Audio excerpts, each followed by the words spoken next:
Can you hear me now? Mic check, mic check. Mic check. Yes, sir. What's up, Xavier? What's going on, bro? Hey, sorry about the technical difficulties. I feel like it's always something. But like I was saying, man, how you guys feeling about the game so far? I'm feeling much better.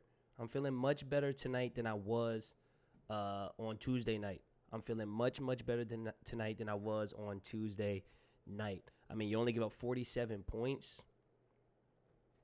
Only gave up 47 points where, Tuesday night we gave up, 63 in the first half. And I think a big part of it is, even though you look and they're shooting 46%. If you look at the starters, like Giannis is 5 for 6.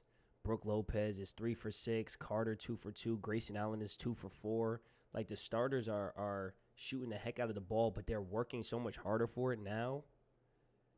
You know what I'm saying? They're working so much harder for it now than they were on Tuesday. That's just how I feel about it, at least. I feel like on Tuesday they were getting wide open looks after wide open looks after wide open looks, whereas tonight that's not really the case. Right? Tonight every single basket is having to get earned. Now, one thing that I am a little worried about is because Brook Lopez's ability to shoot, he's kind of drawing Joel Embiid so far away from the basket. Joel Embiid is really getting drawn away from the basket because of his shooting, or he's letting Brook Lopez go out on the wing and take those shots, and they're kind of just saying, hey, we'd rather live with a Brook Lopez 3 than a layup. He's 2 for 5 from 3 right now, so he's not really killing us per se, but we know he has the ability to knock those down. Taking a look at some of these plus minuses, I mean, all of our starters are negative.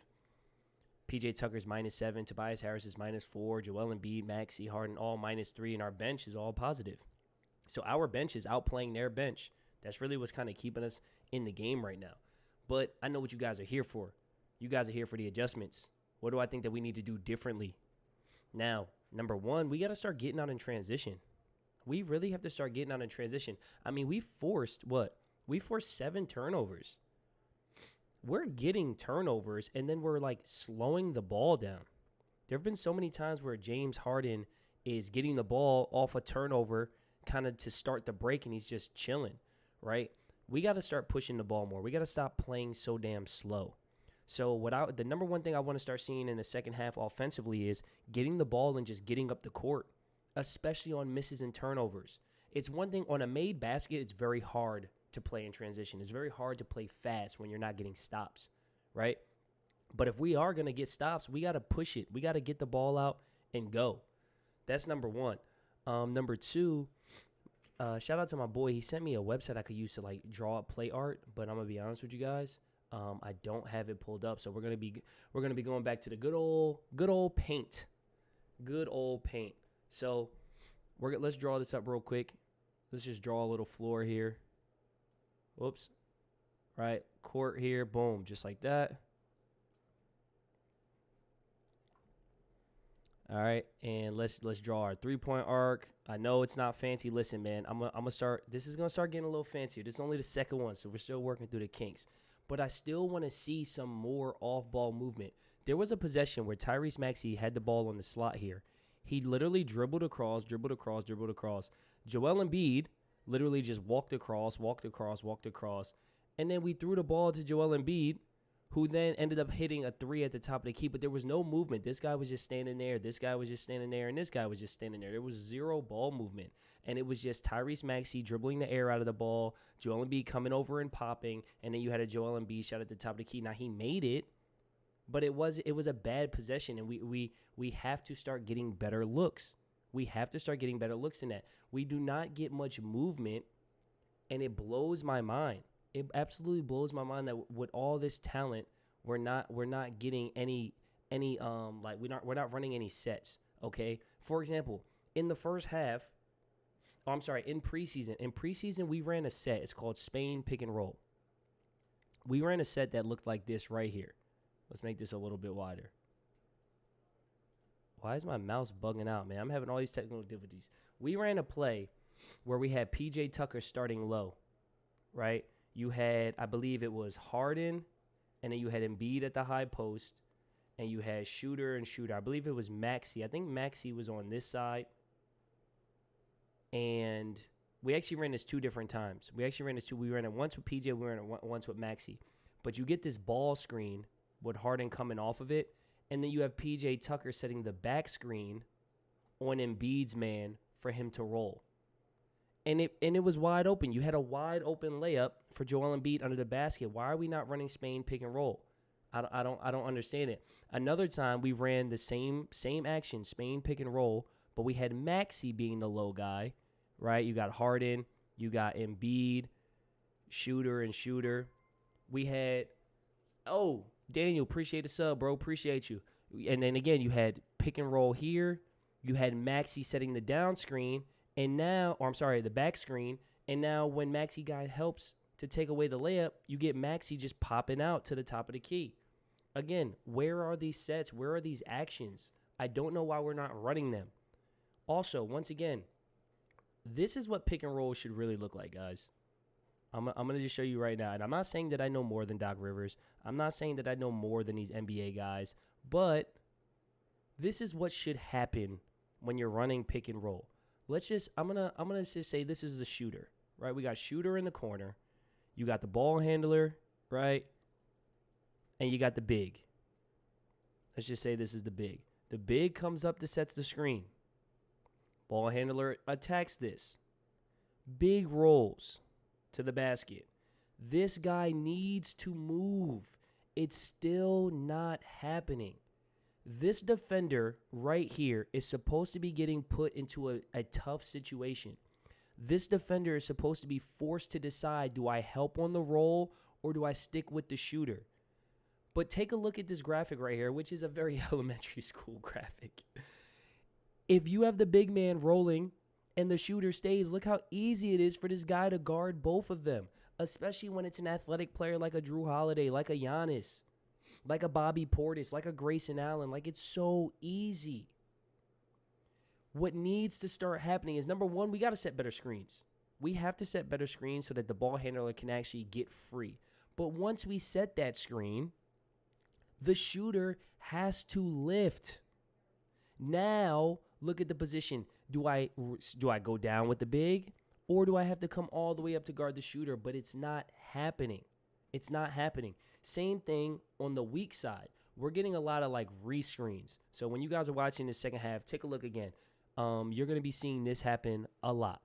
I'm not going to keep drawing all the arcs of you, but you start having this happening a lot where you get Embiid. Let's just call it James Harden and Joel Embiid. You're going to have Harden, who's coming off of this Joel Embiid screen this way, right? And then because it's either a bad screen or they're switching or going under it, Joel Embiid is turning around to set a rescreen for him to come back this way. And again, that puts a lot of pressure on the defense, especially when Embiid rolls. But this shooter, PJ Tucker, Tyrese Maxey, Tobias, whoever it is, you have to lift and find the gap so that when Harden penetrates, he's able to make this pass here. But when you're sitting in the corner and you have this defender right here playing two, well, all of a sudden, this pass to the corner becomes very difficult to make. Our shooters have to do a better job of giving these guys options, is what I'm trying to say. I haven't checked the chat in a little bit. Let me see what people are saying in the chat. Daniel said, yo. Xavier said, this is beautiful stuff. Hey, I appreciate you, man. I appreciate you. I hope I'm teaching you guys a little bit as I'm going through this. I love this stuff, man. So that in the pick and roll still isn't looking good. It's still not looking good. We had one possession where Maxey was in the corner with his hands on his knees. I'm not exaggerating. He had his hands on his knees while Embiid was coming up to set a screen with Harden coming off, and then Harden was just playing with the ball. You had a weak little roll, and you had guys just watching. These corners, like the corner three is very valuable, but you can't just sit in the corner. PJ Tucker cannot just, and Tyrese Maxey cannot just sit in the corner. Another thing, Tyrese Maxey kind of looks lost. Like, he kind of looks like he's not sure what to do when he's playing next to Harden and Embiid, and they're just dribbling the air out of the ball. I think it was a good decision to take Harden off the floor first and let Maxey stay on the floor versus Tuesday when we took Maxey out first and let Harden stay because Harden was just cooking. But Maxey, like, Doc Rivers wants Maxey to just figure it out. He's like, you got to be the guy. You got to take charge out there. You got to find your shots too. But it's like, bro, he's 21. Harden and Embiid are Hall of Famers. You can't be mad at, as good as he is, as confident as he seems to be. You can't be upset with him if he's not being super assertive. It actually makes perfect sense that he's not being super assertive. Joel Embiid is a max contract MVP runner-up. James Harden just got $36 million with a pay cut, but still $36 million, and is a Hall of Famer, one of the best scorers of all time. Of course, Maxey's like, yo, I don't want to step on their toes. So Doc needs to start doing a better job of getting him looks. For those of you who maybe didn't see my breakdown of Game 1, we ran this Chicago action. I'm going to show you what it is. We ran this Chicago action for Maxey. We had P.J. Tucker. You had Maxey here. You had Embiid at the high post. And then you had Harden, and I think it was Tobias Harris at the time. Harden has the ball. What happens is you get this Embiid pop. Pass goes to Joel Embiid. Hope you guys are following me. Now, as that happens, P.J. Tucker is setting a pin-down screen for Maxey to come off of this. As he's coming off of this, Joel Embiid is going dribble handoff with Tyrese Maxey, and then on the pitch, so now Maxey is here. On this pitch to Maxey, essentially Embiid sets a screen, and then you get this drive to the lane. You get Embiid rolling, and P.J. Tucker should be popping back. Again, that same principle as pick and roll and replace. And Maxey got into the lane 2 or 3 times when they ran this action. It's very effective because Maxey's so fast. He's coming off of 2 screens here. He gets into the paint, and you also have a shooter here. And you have Harden for a kickback. Even though Harden probably shouldn't just stand and watch, these guys should probably exchange either a down screen or just exchange to get some extra movement. But right now, again, we're not doing anything to get Maxey looks. We're kind of just hoping he gets looks. The last thing I want to say, because this game is probably starting up soon, halftime is probably just about over. Take a look at when Milwaukee runs stuff, right? Milwaukee will do things like this. Let's say they want to get Giannis. They want to get Giannis a post up.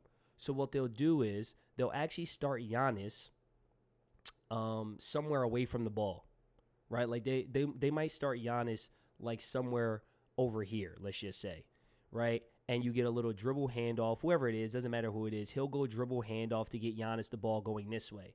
And then once Giannis gets the ball there, he's going to kick it to this guy, and then they're going to go into a ball screen. He rolls into a post up.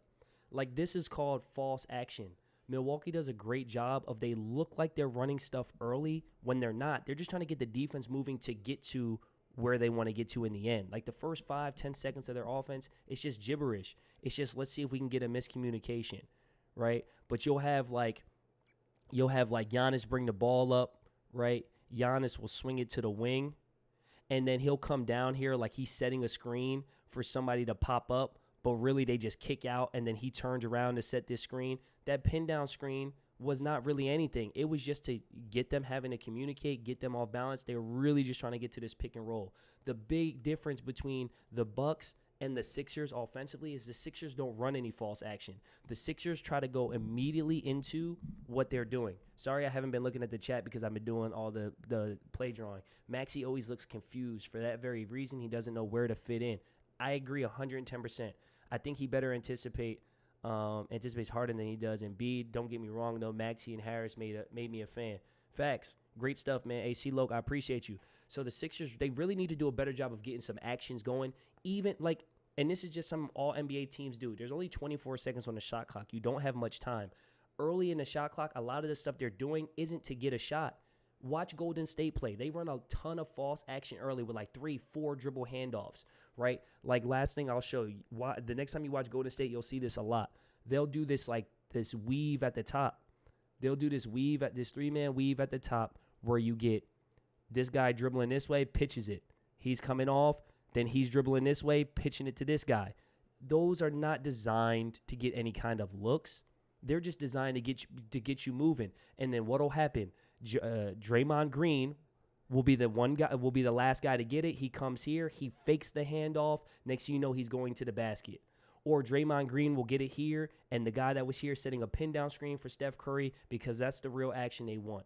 But we don't do that. We run one action. We go pick and roll, and we hope that Harden or Embiid makes a play. We need to start running some false action, some pin down, some dribble handoffs, some exchanges, just to get the defense active. Hope for a miscommunication, and if nothing's there, then you get into your action. But we shouldn't be running pick and roll with 20 seconds left in the shot clock. We should be swinging the ball, moving it around, back doors, pin downs, dribble handoffs. dribble weave. We should be doing things to get guys open. That's my halftime show. I hope you guys enjoyed it. If you did, don't forget to hit that like button, subscribe to the channel, spread the word. Every halftime, I'm breaking down the first half. I'm telling you what I see, what adjustments I think we need to make. And then tomorrow or the day after, I try to get it the next day, but it's usually like 2 days. I come with the full film breakdown. I'm going to try to make this better. I'm going to try to find a website where I can actually bring up play art so it's not me drawing on paint. I'm going to try to find a way to get some clips from the first half. NBA.com doesn't really let me do it. But like I said, this is only the second one. We're going to make it better as we keep going. Hope you guys enjoyed the halftime show. Hope you guys enjoy the rest of the game. I think the Sixers are going to pull this out, but it's going to be close all the way. I think we'll go on a run in the fourth quarter and probably win by like 7. But I will see you guys on the next video. Hey, when you leave in here, first of all, hit that like button, hit that subscribe button, but then go check out my boy Philly Take with RB, who's streaming live right now during the game. And then after the game, Run It Back Philly be doing post-game lives. So check out his live, show support to the brothers. And I'm going to see you guys on the next one. Peace. Oh, and follow me on social media at Sixers Breakroom, Instagram and Twitter. See y'all on the next one.